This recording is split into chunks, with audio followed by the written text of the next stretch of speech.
Bienvenidos. Estas son las noticias más destacadas de la OEA. Esto es OEA News, el informativo de la Organización de los Estados Americanos.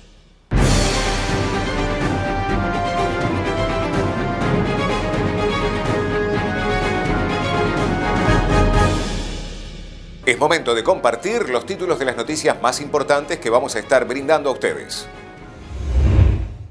Informe final de la misión de observación electoral de la OEA en Guatemala. OEA rechaza la propuesta de elecciones en Venezuela. Diálogo de alto nivel. Agua y alianzas estratégicas para integración en Centroamérica. MAP OEA felicitó al nuevo embajador de los Países Bajos en Colombia. SICTE, OEA y UNICRI realizaron un webinar sobre prevención del extremismo violento.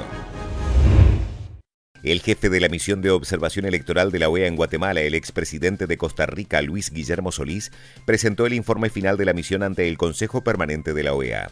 A la República de Guatemala y a sus autoridades, especialmente al Tribunal Supremo Electoral, por la celebración del proceso electoral del año pasado.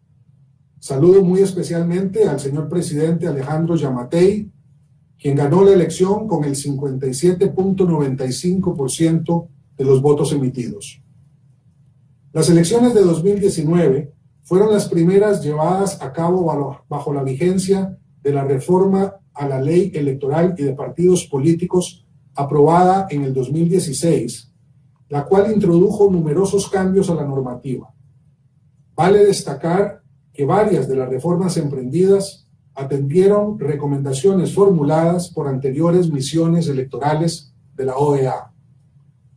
La experiencia de las elecciones de 2019 ofrece una oportunidad para continuar mejorando los procesos electorales de Guatemala. La puesta en funcionamiento por primera vez de la Comisión de Actualización y Modernización Electoral, una figura que se introdujo con la reforma electoral del 2016, es un paso importante en esa dirección. Se destaca que esta comisión entregó en marzo de 2020 una matriz de propuestas estratégicas que el Tribunal Supremo Electoral puso a consideración pública para avanzar en las reformas que se estimen necesarias de cara a futuras elecciones. El informe que hoy presento contribuye a la discusión respecto de cómo continuar fortaleciendo el sistema electoral de Guatemala. En ese contexto, agradezco la confianza del Tribunal Supremo Electoral, que ha solicitado cooperación técnica a la Secretaría General de la OEA para colaborar en la implementación de algunas de las recomendaciones plasmadas en el informe en materia de modernización y participación política de las mujeres, un tema de enorme importancia que debería acompañarse con igual énfasis del continuado esfuerzo ya en marcha por una mayor inclusión de las y los indígenas en los procesos electorales, incluida como elemento central la utilización de las lenguas originarias en la comunicación y el material electoral necesario para realizar dichos procesos. El secretario general de la OEA, Luis Almagro, participó del quinto diálogo presidencial América Latina, ahora o nunca, organizado por el Grupo IDEA, en donde habló sobre la dictadura de Venezuela y el rechazo a la propuesta de elecciones en diciembre. Estas elecciones son un mecanismo más de impunidad, son un mecanismo más de cooptación de los poderes del Estado. Los usurpadores deben irse, los usurpadores deben ser juzgados por sus crímenes. Cada día adicional de la dictadura venezolana significa más hambre, más éxodo, más enfermedad, significa menos justicia, significa más impunidad para los dictadores. Pocas cosas son más tóxicas para la democracia que la corrupción. Es gemela de la impunidad. Cuando las autoridades políticas y las instituciones se corrompen, cuando sus decisiones son completamente contrarias a los intereses públicos de la gente y los afecta directamente, ese orden sistémico que se crea, aún en el marco de la democracia, se transforma en abuso de poder, en el uso total de la discrecionalidad sin responsabilidad, la falta de responsabilidad ante la opinión pública, la falta de responsabilidad ante el pueblo, la falta de responsabilidad ante la ley. La corrupción es una forma de liderazgo, lamentablemente, obviamente esa de la peor clase, La corrupción somete, los corruptores transforman a sus corrompidos en sus súbditos.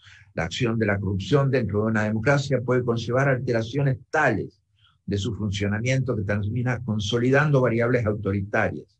El chavismo-madurismo es el peor ejemplo en ese sentido.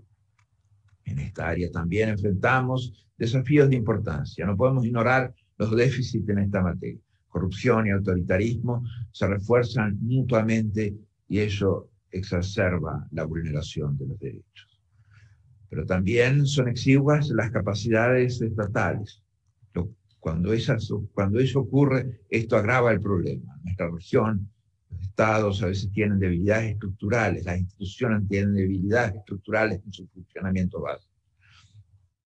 Ya sea a veces recaudar impuestos, ya sea impartir justicia, ya sea monopolizar el uso de la fuerza. Por consiguiente, garantizar la ley y el orden termina ocurriendo de manera parcial y fragmentada. Tenemos todavía mucho trabajo que hacer en esta materia.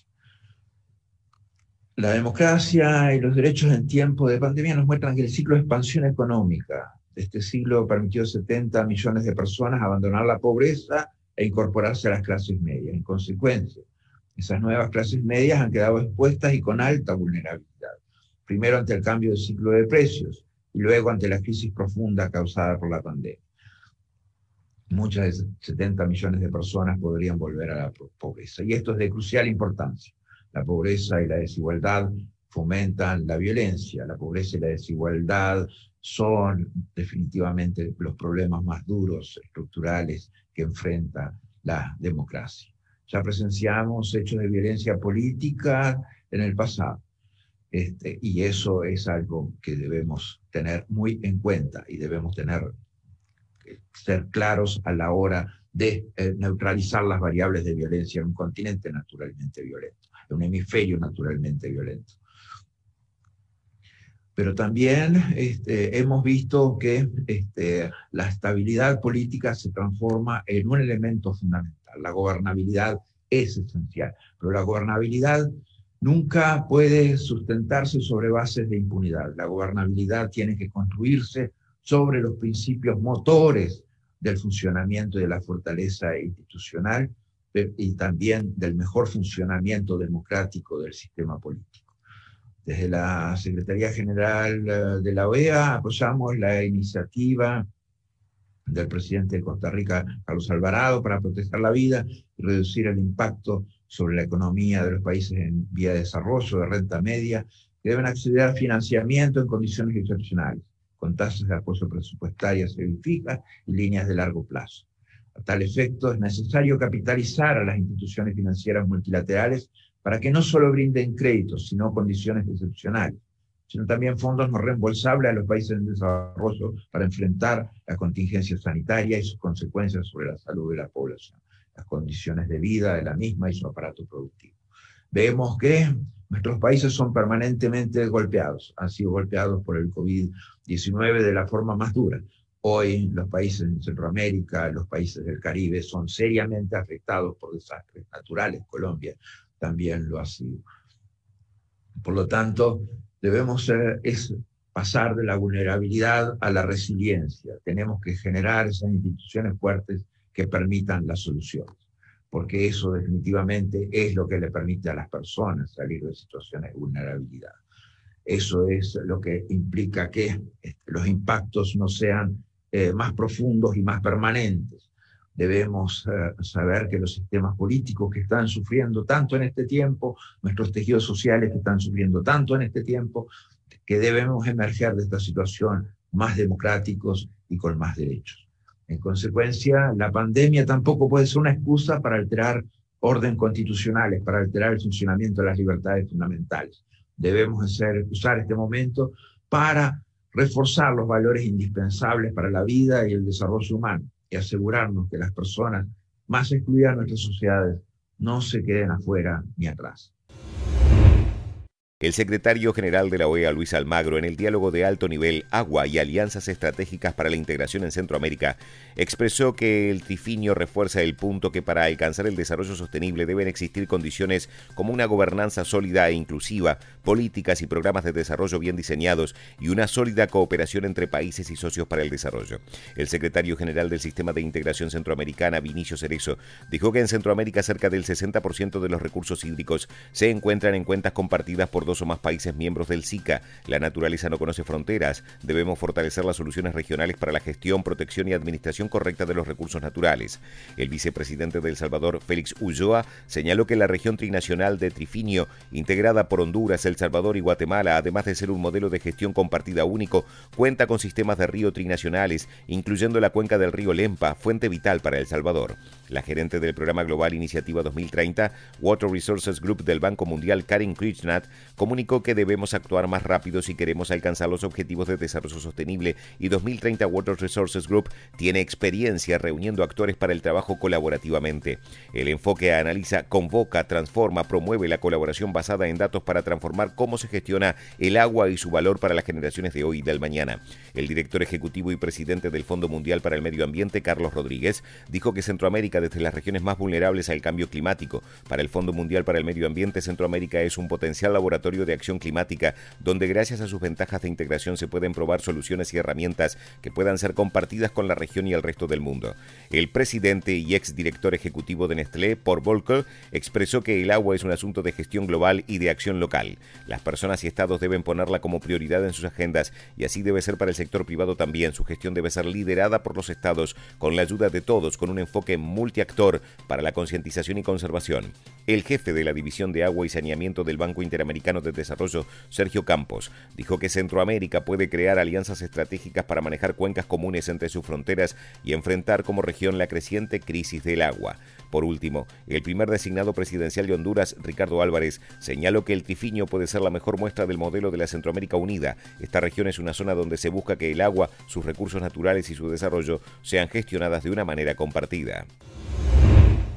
La misión de apoyo al proceso de paz en Colombia de la OEA felicitó al nuevo embajador Ernest Norman de la Embajada de los Países Bajos en Colombia y le deseó éxitos en su gestión.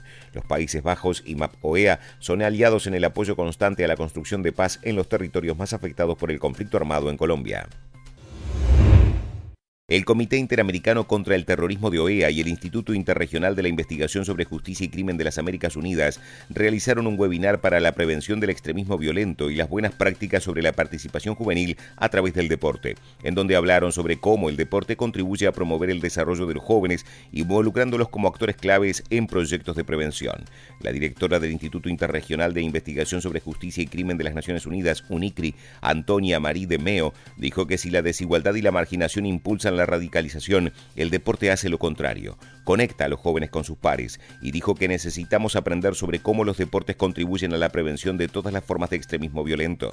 Por su parte, la secretaria ejecutiva del Comité Interamericano contra el Terrorismo, Alison August-Treppel, expresó que es importante tener en cuenta la perspectiva de los jóvenes. El extremismo violento no debe ser abordado desde un solo ángulo, sino que debe verse de manera integral con perspectiva de derechos humanos, género, ciberseguridad, entre otros. Durante el webinar también se abordó el deporte como una herramienta que puede trascender fronteras e idiomas. Se hizo hincapié en que debemos apoyar la sociedad civil en el uso del deporte para prevenir el extremismo violento. Se habló de la importancia de los jóvenes y de cómo el trabajo multisectorial puede marcar la diferencia.